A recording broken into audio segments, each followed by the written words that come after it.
Jemi rikthyer, do të flasim për zhvillimet në Kosovë. Gjithçka duket se ka ndryshuar që pas asaj letre të publikuar ku Albin Kurti pretendon se me të ka dhënë dorëheqjen nga posti i kryeministrit. Adri Nurellari është me mua në studio, mezi thashë në emrin tënd, Nurellari.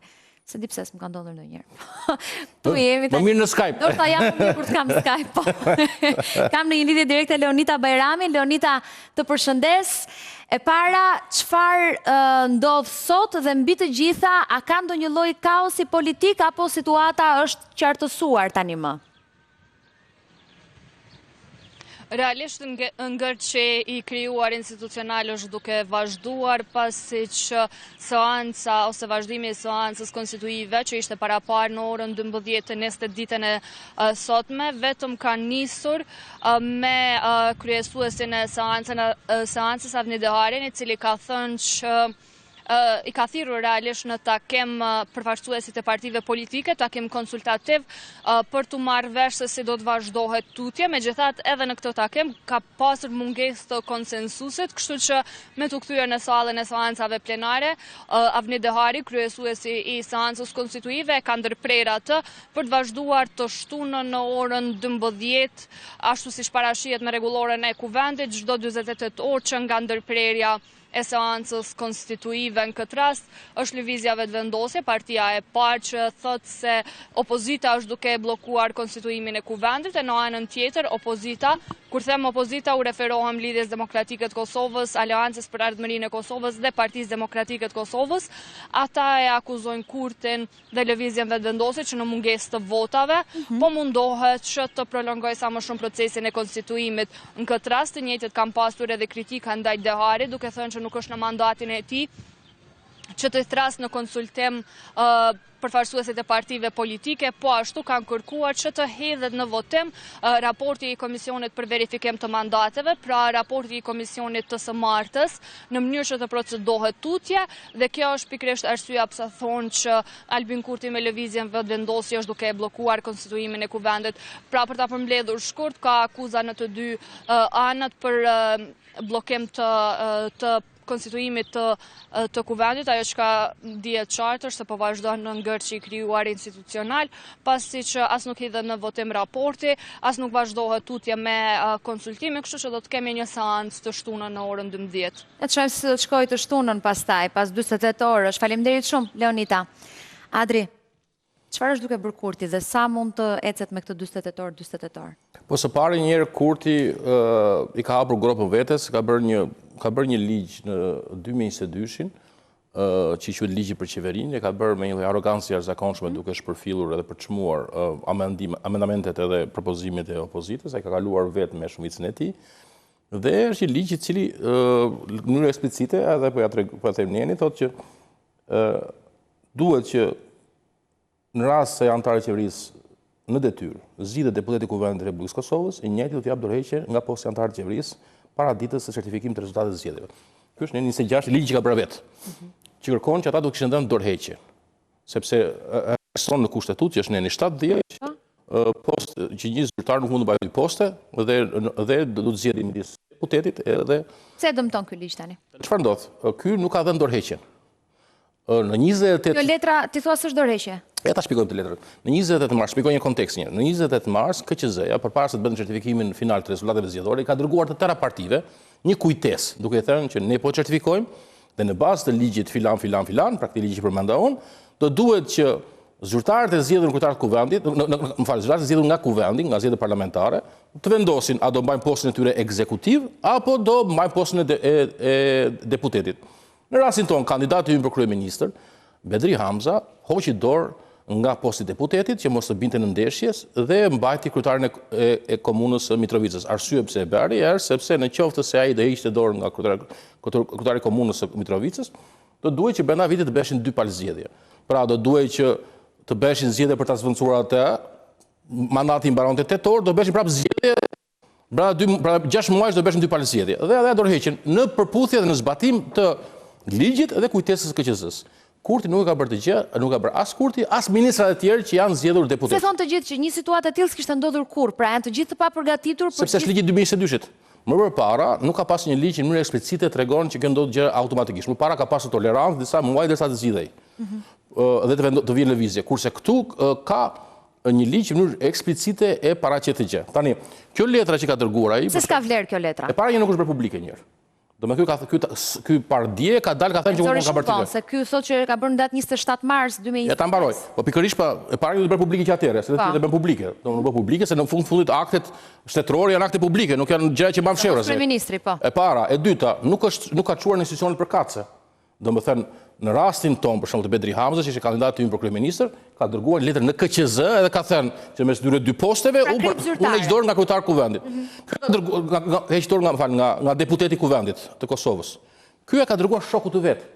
Glaukut, po. Po Glauku Glauku nuk ka asnjë rol më në kuvend, sepse është shpërndar parlamenti. Është vetëm kolegu i tij. Kreu kuvendit, po. Absolutisht, do të dërgonte. Tani janë gjithë zëvendësat. Jo, nuk ka zëvendësa fare. Kuvendi kuptova. Kuvendi nuk ka asnjë organ drejtues. Ka sekretariat dhe këto marrëdhënie bëhen me KQZ-n. Pra, që do të thotë kjo letra është nul se ka dhënë shokut vet. Personit tjetër të partisë. Po, një shokut vet, një kolegu vet. Edhe mandej pastaj e bën publike 3 javë pas. Nuk e ka thënë më herët. Pra, situata është qesharake. Dhe është një tamam manifestimi i amatorizmit dhe papërgjegjshmërisë. Në 27 mars ishte zoti Glauk Konjufsa kryetari i kuvendit Republikës. Jo, pas e shpërndar kuvendi. Okej, që përpara kësaj. Zgjedhjet janë bërë në shkurt. Jo, dakor. Se ekziston me kuvendi. Pra dhe në atë periudhë prap letra zgjedhur e bër votat e certifikuar s'ka, nuk ekziston kuvendi. Se mendon që Tani çfarë ka ndodhur? Se nisem me fjalën i hap gropën vetes. Çfarë ndodh? Po sepse ka bërë të ligj, të cilën e kanë kundërshtuar, tani është pengi i këtij ligjit vetë dhe shkel ligjin e vet. Domethënë kjo sillet situata absurde që nuk ka marrë konsultime, nuk ka përfillur as propozimet e opozitës në 2022 nëntor 2022 kur diskutoi ky ligj. Është treguar mos kokçarës edhe propozimet e ekspertëve edhe të shoqërisë civile. Dhe ka bërë një ligj që faktikisht sot është disfunksional, sepse çfarë do thotë? Sipas të ligjit, kryeministri do të jepet dorëheqje. Këtë ligj po e shkel 2 herë. Edhe dorëheqjen s'po e jep thuat ti? Jo vetëm s'po dorëheqje, po çka ka ndodhur? Sipas nenit 30 të këtij ligji, kjo qeveri në dorëheqje vazhdon të ushtrojnë funksionet, por funksionet i ka të kufizuara. Do thotë, nuk mund të marrë vendime për emërime, nuk mund të nënshkruajë marrëveshje, nuk mund të ndryshojë buxhetin. Bën gjëra që janë domosdoshme për të kujdesur për atë institucion që tashmë kanë. Pra qeveri kujdesarie. Zoti Kurti e dëshmoi që ka shkelur prap ligjin për herë të dytë, sepse thotë dje kjo punë. Si qeverinë në detyrë dhe kabineti qeveritar në krye detyrës në mbledhjen e 258 dhe morën 14 vendime, në të cilët emëruan bordin, aprovuan kërkesën për huamarrje, etj. Pra ka pranuar që ka shkelur së dyti ligjin e vet, sepse thotë që jam qeveri e dorëhequr dhe qeveria e dorëhequr tashmë ç'a bën, merr vendime që sipas ligjit dhe në 30 çdo duhet i merrte. Okej, se do ta vijojmë prapë bash bisedën, po do dëgjoj pak po themi deri diku perceptimin ligjor edhe nga ana avokatit Tom Gashi, dhe pastaj e vijmë përsëri bisedën bashk. Gashi, përshëndes, faleminderit për kohën sot. Mirëdita. Do të lutesh aty, nga ana ligjore dhe juridike, si funksionon ky ligji dhe apo i përshtatet ashtu si duhet Albin Kurti me anë të kësaj letre apo jo? Unë besoj që gjithçka e ka sqaruar edhe ditën e djeshme presidentja Vjosa Osmani. Dhe që faktikisht ne tani thuja se I kemi të ndarë deputet në 2 tabore, ata që duan që të konstituohet Parlamenti I Republikës Kosovës dhe ata që gjejnë lloj-lloj arsye për inate personale, për inate politike apo çfarë do që I kanë, që këtë po e parandalojnë. Dhe mendoj që më tepër se kaq që nuk mund të bëhet përveç që çdo të dytën ditë ne do të kemi seanca siç ishte ajo para 2 ditëve dhe sotme, dhe derisa gjendet formula magjike, e këtë formulë magjike duhet faktikisht ta shohin me syt vet partitë opozitare, sepse janë betonizuar në kuptimin e tyre që ata e duan formalisht dorëheqjen e Albin Kurtit, I cili këtë e ka bërë. Dhe besoj që është e qartë që kemi të bëjmë me qeveri në detyrë dhe ne nuk mund të lejojmë faktikisht, nuk është normale që shteti I Kosovës të bëhet shteti I parë në rruzllin toksor që nuk do të ka për një periudhë kohore fare qeveri. Kjo periudhë kohore për dikën mund të jetë disa orë, disa ditë apo derisa të konstituohet qeveria e re, që në prizmin tim prap do të jetë qeveria Kurti 3, por sido që të jetë pa marrë parasysh Kurti, ti apo Adri, kushdo që të jetë nuk mund të lejohet që ne mos kemi fare qeveri. dhe që unë kam dëgjuar deputet opozitës, disa prej tyre që thonë që është një skandal në vete, sepse Albin Kurti nga parlamenti shkon në zyrën e tij të kryeministrisë. Po ku të shkoj ai? Shkoj në shtëpi dhe që të lej Kosovën, faktikisht shtetin e Kosovës pa organe të cilat janë të nevojshme për punën e mirëfill të shtetit demokratik siç është Kosova. Kjo letra çfarë është dhe çfarë vlere juridike ka? Po, ma tepër se kaq nuk mund bëj askush, për shkak se faktikisht me rastin e certifikimit të zgjedhjeve që kanë qenë të zgjedhjeve të 9 shkurtit, vetë fakti i certifikimit të tyre, vetë fakti i fitimit të mandateve të deputetëve është dhënë sqarimi që e kemi qeverinë ashtu si sa edhe Adri për çështje krejtësisht të ndryshme nuk e ka fuqinë e plotë të asaj që ishte para certifikimit të rezultateve të zgjedhjeve, mirë po ne qeveri duhet kemi, sepse paramendoni janë çështje edhe të sigurisë, nëse për shembull në mënyrë hipotetike, por mund gjaj edhe si e vërtet, nëse për shembull AKI-ja e cila ka obligim që për çdo ditë i dërgon informata sekrete të ndihmërisë të faktikisht të mbrojtjes së shtetit Kosovës, i dërgon kryeministrit dhe presidentes. Dhe nëse për shembull kemi një situatë të tensionuar në veriun e Kosovës, eventualisht me sulme brutale terroriste siç kanë qenë në shtatorin e vitit 2023, atëherë çfarë bëj shteti i Kosovës? Do thotë të mbetet pa kryeministër, të mbetet pa kokën e shtetit në kuptimin kushdo që është ai. Unë nuk po të flas këtë rast për Albin Kurtin, por për secilin që e ka këtë post, sepse këtu ka qenë edhe në rastin e zotit Thaçi, edhe në rastin e zotit Haradinaj, edhe në rastin e zotit Hoti, dhe të gjithë këta kryeministra më herët kanë qenë të partive të ndryshme të cilat tani të gjitha janë në opozitë. Mirë po një situatë të cilën faktikisht një fije që po e gjejnë partitë opozitare është diçka që thuja se ata nuk po dojnë ta certifikojnë vetveten. Dhe gjithë ata deputet që po i shohim në ekranin e juaj e që i kanë fituar votat e popullit, qytetarëve të Kosovës, ata që kanë votuar, thjesht thuja se nuk po e dojnë mandatin e vet, ata që po e kundërshtojnë konstituimin e Parlamentit Republikës Kosovës, dhe besoj që lufta politike mund të vazhdoj opozit dhe kundërta, por pasi të kemi institucione, por mos lejimi i certifikimit të rezultateve të zgjedhjeve është diçka që trurit të shëndosh të njeriu të nuk ja pranon thjesht. Unë e kuptoj që manipulime të tilla mund t'i bëj dhe po i bën lista serbe, por që do të vim në vitin 2025 dhe që shqiptarët të veprojnë kështu kundër vetvetes, ata që ne i quajmë të zgjedhurit e popullit, kjo për mua është një nonsens, pa marrë parasysh që dikush mund thirret në norma të caktuara, në ligjet të caktuara, dhe nëse ka konflikt të ligjit. Kryeministri largohet, ka mënyra me zgjidh problem. Për shembull, larg qoftë, nëse do të kryeministri që vdes, nuk vdes shteti, as institucionet.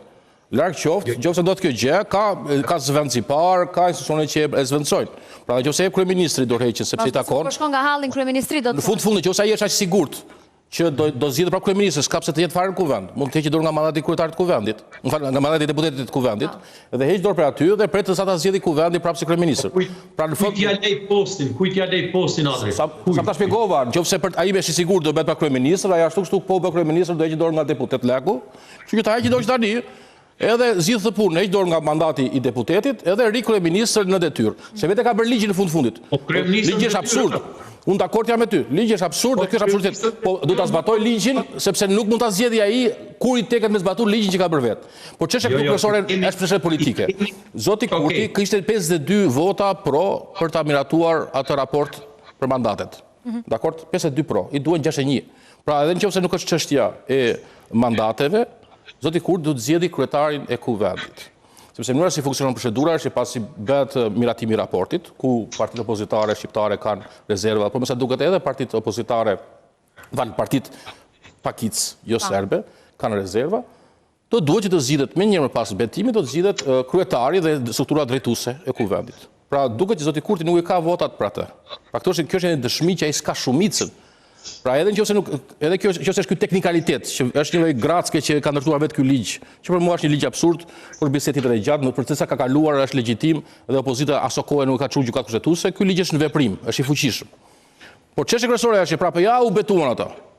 Ai pati në rresht deputet, kishte 52, 46 dolën kundër, 11 abstenuan. Pra nuk ka as po themi, nuk e ka 61-shin që ka pretenduar, dhe që do duhet që ashtu kështu do duhet që të zgjedhë kryetarin e kuvendit. Pra këtu kemi problem, impasi këtu është që përtej kësaj teknikalitetit. Jo, po çështja është përtej teknikalitetit që po diskutojmë, a është ligjore, a është ligjore, a duhet ta kapërcejnë e ta gëlltisin këtë ligj, e të mbyllë syt para këtij ligji absurd që ka bërë vetë qeveria Kurti për hir të caktimit mandateve, përtej kësaj sfida qëndron. Zoti Kurti ende nuk ka shumicën.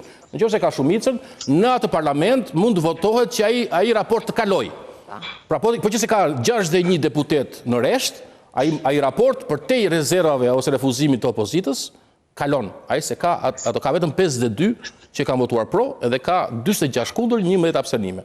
Dhe këtu është çështja kryesore që zoti Kurti duke përjashtuar, dëbuar, linçuar, fyer dhe në përkembur partitë e opozitës, tani nuk ka partner. E që ka bërë kjo gjë? Ka bërë që ta vari gjithë vetëm të mbeten pakicat. Edhe pakicat e shikojnë si oportunitet. Për të bërë marrëveshje edhe për të kërkuar oreksin më shumë, për të patur oreksin, për të kërkuar më shumë. Pra kjo është situata ku gjetet Kurti që është një lojë tipike demokratike. Ato bisedat si tu duken me listë të serë 4 vota i tij. Po nëse nuk e di, ato janë spekulime, nuk di çfarë është vërtet aty edhe s'po merrem me spekulime dhe me gjëra që diskutime. Se nuk i beson si biseda nga sipër ishin kapur nga kamera. Po nuk duhet të merrem me thashë theme, thënë drejtë. Unë marr gjërat që janë faktike për cilat janë publike dhe dim të gjithë. Situata është e tillë. Zoti Kurti ka përjashtuar koalicion fillimisht me partitë e tjera shqiptare. I ka quajtur ata që votojnë partitë shqiptare, i ka quajtur shërbëtorët e Serbisë, sepse të vetmit patriotë ata që votojnë vetëvendosje, sipas tij në fushat. Prandaj pas zgjedhjeve quhet Hajvan, e tani duhet i dërgon letra dashurie. Mi po çfarë ndodh? Ti çon më shumë. Po le të kanë nisi, aty e ka zemrën, po çfarë ndodh? Jemi në situatë që partitë pakic, jo serbe, u është rritur oreksi, sepse kanë parë, u varga për ne qeverisë. Pra ai ka marrë ata të mirëqen në xhep. Këta ka rritur oreksin, se kjo është loja demokracisë, kjo është loja legjitime. Për të kuptuar treguar një rast specifik, kur ka qenë me shpakulla pas murit Gjukanoviçi, dhe ku vota e shqiptarëve ka qenë me vendimtare për shumicën e tij, flasim 2016, shqiptarët kanë arritur arritjet më të mëdha atje, sepse i ka marrë atij betuzit, i morën pikat e reja kufitare e tira me radhë. Pse? Sepse pakica shfrytëzon atë mundësi që të të njëjtën gjë tentojnë të bëjnë dhe këta. Po bëjnë dhe këta. Pra kjo është një grackë e re që Kurti ka futur sepse duke anatemuar, po shiko, do sakrifica edhe do aftësi për ndërtuar kohezion dhe konsensus. Dhe për të shpërndarë pushtetin. Nga opozita s'ka shanse të dalin ndonjë tradhtar. Nuk është tradhtar, ata janë legjitime për proceduar, nuk është punë për tradhtar, se kjo është gjuhë e Kurtit, tradhtare, heroe, ku di unë, jo. Jo, ai thon Hajvan. Po edhe atë. Shiko, rastin konkret, PDK AK Nisma në 2017 nuk e bëri dot shumicën vet. U bllokua 2 muaj procesi. Derisa ju lutën Pacollet që të bëhej me ta. Dhe Pacolli asaj kohe për 2 deputet që kishte, që ishin mjaftueshëm për të bërë shumicën, mori 4 ministra. Se kjo është loja e demokracisë. Ti do të bësh konsensus, do të shpërndash pushtet, në fundit kjo është garancia. Tani Kurti është mësuar ta kishte Kurti kishte i terafrerat në dorë vet. I lund, mori ato rezultatet zgjedhore 2021-shin, bëri ç'deshte, s'kishte nevojë për asnjë. Tani ka nevojë për të tjerë, se bën dot vet. Ai mendon se është njësoj arrogant, jo, nuk është njësoj. Ati duhet të mësoj lojën e demokracisë. Loja e demokracisë është duhet të bësh konsensus, duhet të ndërtosh partner. Jep të t'jap. Tani, po, dhe neve kemi pësuar më së miri, kur koalicioni pana së kohë nuk e bën vetë shumicën, dilte Kurti i thoshte, hajde matuni thoshte. Dilën tregoni. Tani këta po i thon, hajde matun, nxirin, ku i keti votat shumicë për të kaluar raportin e mandateve? Atëre. Shumicën e kishte ai po si dolën llogarit. Jo, po pani atëre u detyrua. Lëshoj pen, nuk ishte në gjë, nuk e bën me qef të madh që një partie kundërshtare që ka 2 deputet t'i japësh 4 ministra. A do jetë penduar vallë Gashi thua fakti që u ndat totalisht nga gjithë partitë opozitare dhe tani duhet të bëj këtë lloj marrëveshjesh me pakicat? Po, sigurisht që mund bëhen marrëveshje, mirë po kthehemi deri tek ajo që Adri tha për fyrin. Besoj që ne kemi dëgjuar që deputet LDK-s spaku njëri prej tyre ka shah me nan Albin Kurtin në Parlamentin e Republikës Kosovës dhe është akademik. Para mendoni është akademik, i shkencave do thot akademik, i Akademisë Kosove duke e shahur me nan. Është banalitet, ato TV-ja që ka bërë akt. Tjetri, çdo ditë e quan faktikisht spion të Serbisë. Herë kur gabon, varësisht prej disponimit, herë i thot të Rusisë, herë të Serbisë dhe këte me muaj të tëra, ndërsa derisa kanë qenë në opozitë, kanë qenë bashkë me Albin Kurtin. Dhe unë po e them këtë që po e mendoj. Mendoj që nëse opozita me këto gracka duke u thirrë në diçka që nuk është reale, atëherë sipas atyre që nuk përdojmë konstituimin e parlamentit të ri të Republikës Kosovës, dhe në rast se Albin Kurti nuk i pas ka votat, atëherë po japin afat më tepër.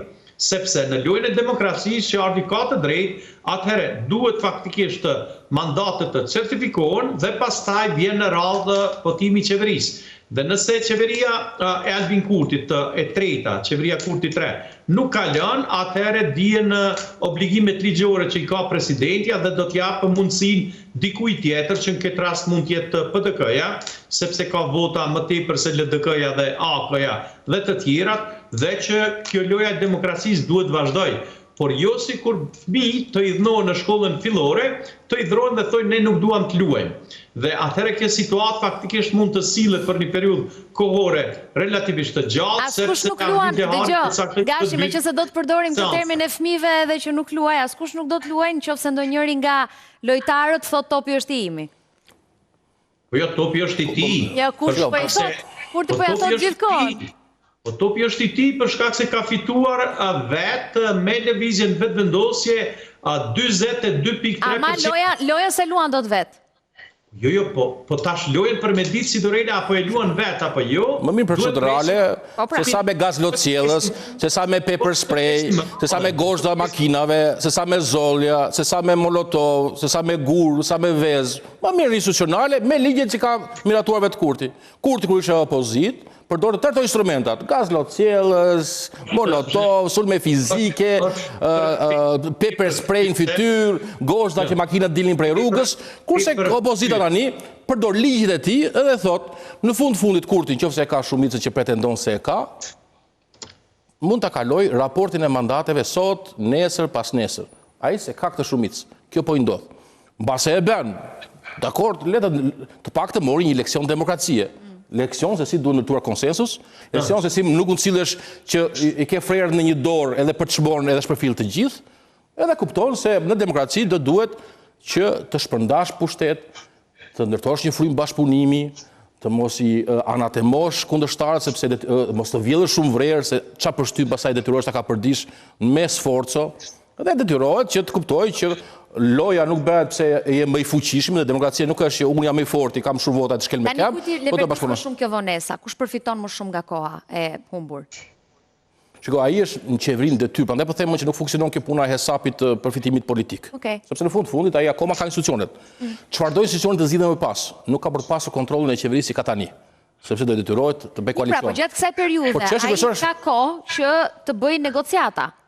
Po tani ta bëj, se ka munguar gjë koha fare, ka pasur. Shiko, rezultati zgjedhor dihet, shiko. Dakor, po e kuptoj. Rezultati dihet që në shkurt. Çfarë bën opozita në këtë periudhë? Pra Kurti e la Mënjan Kurtin. Opozita në këtë periudhë çfarë bën? Opozita e para njëherë konsolidon pozicionin, edhe rritet më tepër uniteti kundër Kurtit, sidomos kur shikojnë që ai është kokfort, edhe nuk refuzon të zbatojë një ligj që ka votuar vetë edhe pse është absurd. Dhe së dyti do presim që çfarë do bëjë qeveria derisa të kjo që të vjen në absurditet, po që s'është në absurditet, pastaj shikoj që Kurti në atyre javëve nuk ja del që të frimo Çfarë ndodh? Po mund të shkohet në gjykatë shkëtuese për gjetur një interpretim për të tilla raste, mund të shikohet Tani, do të habiste të shije bashkëpunim të vetëvendosjes me listën serbe? Do më habiste për shumë arsye. E para njerë sepse gjithmonë partitë që ka fituar shumicën janë përpjekur të shmangin, që të jenë të varura në pushtet prej votës së listës serbe, aq më tepër që kemi këtë situatë ku lista serbe është kaq shumë në kontroll. Dhe së dyti sepse duke dëgjuar retorikën e jashtëzakonshme të ashpër zotit Kurti, edhe më duket absurde që zoti Kurti të përzgjedhë të bashkëpunojë me listën serbe, ndërkohë që refuzon të ndërtojë ura edhe të jetë konsensual edhe bashkëpunues me partitë shqiptare. Megjithatë nuk i dihet se politik jemi, por ajo që po them unë që më duket e rëndësishme është që zoti Kurti ja del. Se sot që flasim ne gjithçka ka bisedime në tavolinë. Zoti Kurti mund të ta zgjidhë punën. Domethënë mund të bëj pazaret që janë duke u bërë edhe ta zgjidhë të punë. ka që përflitet për shkakun që tashmë ka një lloj koalicioni me Nismën, nuk e dim të gjë, sa kohë është bërë publike nga zyrtarët kryesor, por që diskutojnë shumë gjëra, pra këtu nuk është se s'po bëhen negociata. E ka në dorë, nëse ja del që të bëj shumicë, s'ka nevojë për votën e partive opozitare, mund ta kalojë atë raport mandatit, të bëhet betimi e të zgjedhë kryetarin e kuvendit. Po ka një gjë më. Çfarë do të ndodhi? Prandaj po them që i leverdis më shumë kjo gjë zoti Kurti, politikisht. Prandaj po them që qendrimi i opozitës është më shumë parimor se sa leverdi politike, se në fund zoti Kurti është akoma kryeminist në detyrë, ka akoma qeverinë, mund të marrë vendime.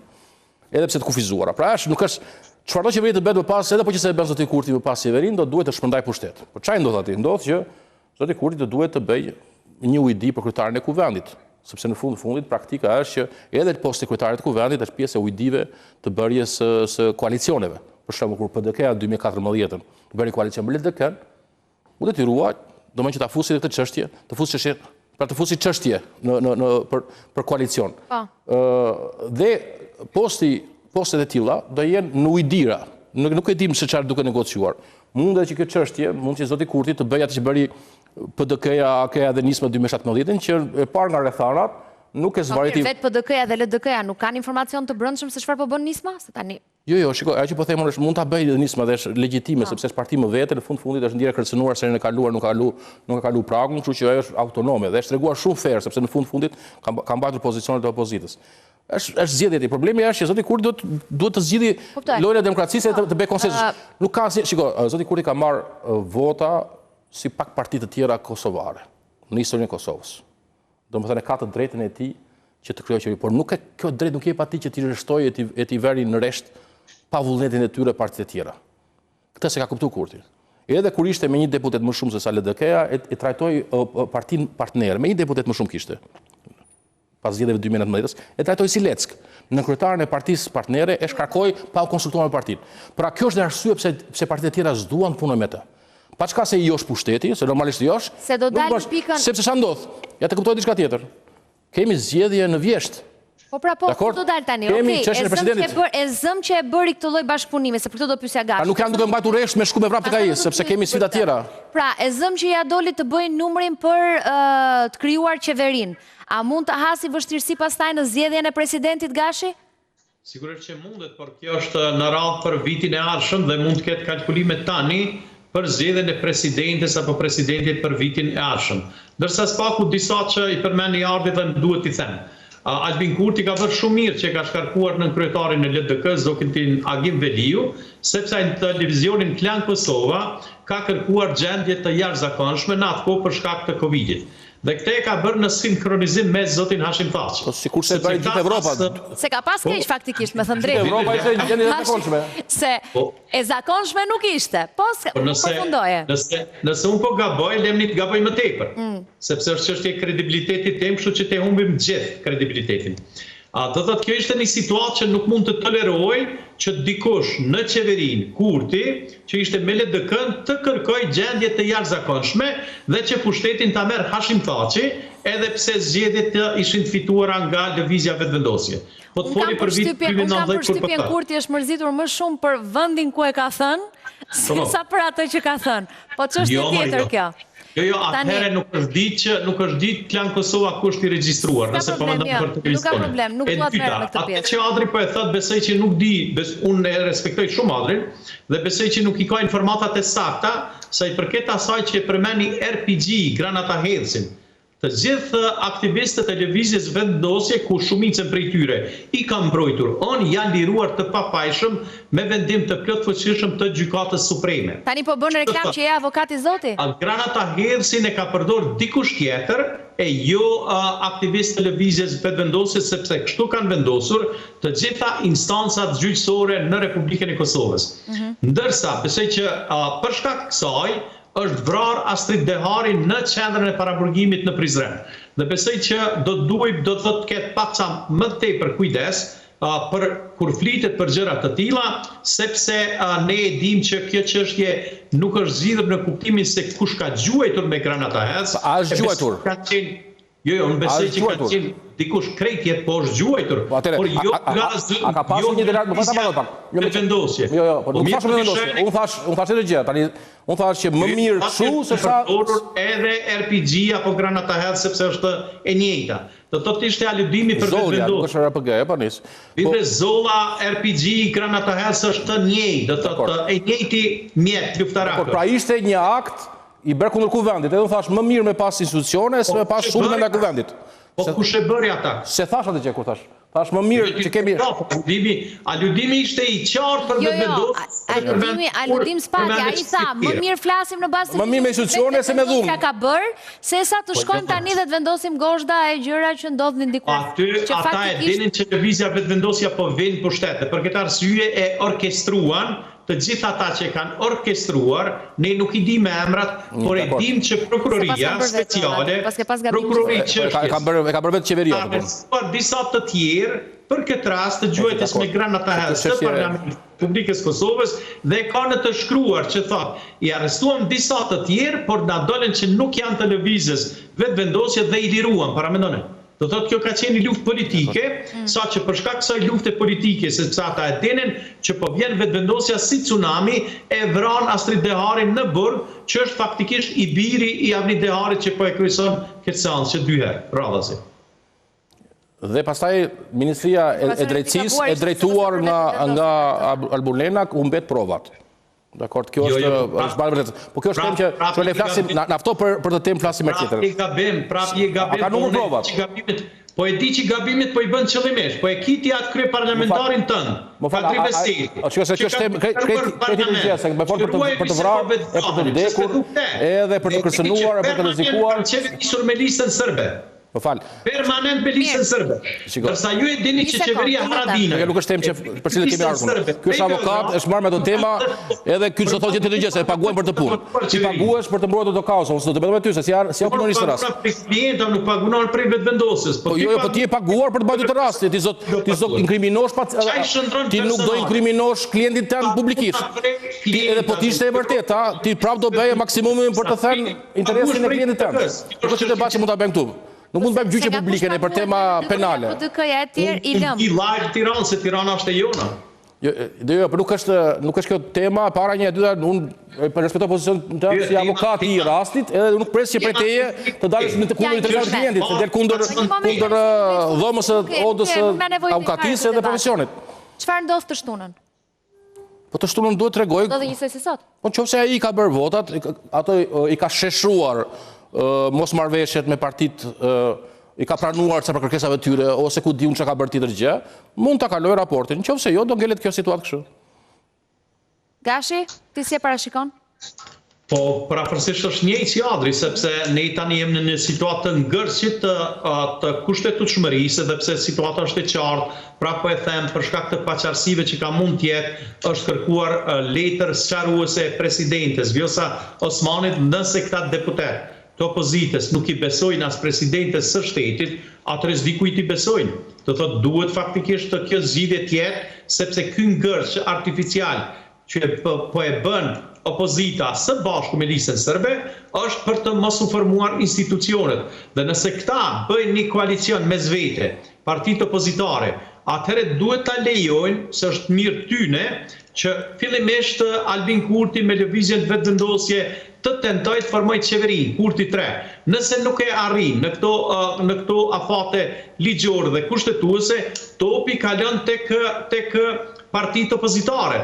Dhe nëse ata merren vesh mes veti, fare lehtë kanë që të bëjnë qeverin, por ata nuk merren vesh, sepse as që kanë ngaruar të përbashkët dhe pa marrë parasysh çfarë preferenca kanë sipas tyre kush jetë kryeministri i ardhshëm, ata në ta emrojnë ne. Shumë e qartë, po. Ti bëjnë Zavenc kryeministra, por ta nuk merren vesh. Për shkak se lakmin për pushtet, të cilin e kanë humbur së paku që 5 vite, e kanë ende në shpirt dhe nuk po mund të jetojnë pa pushtet.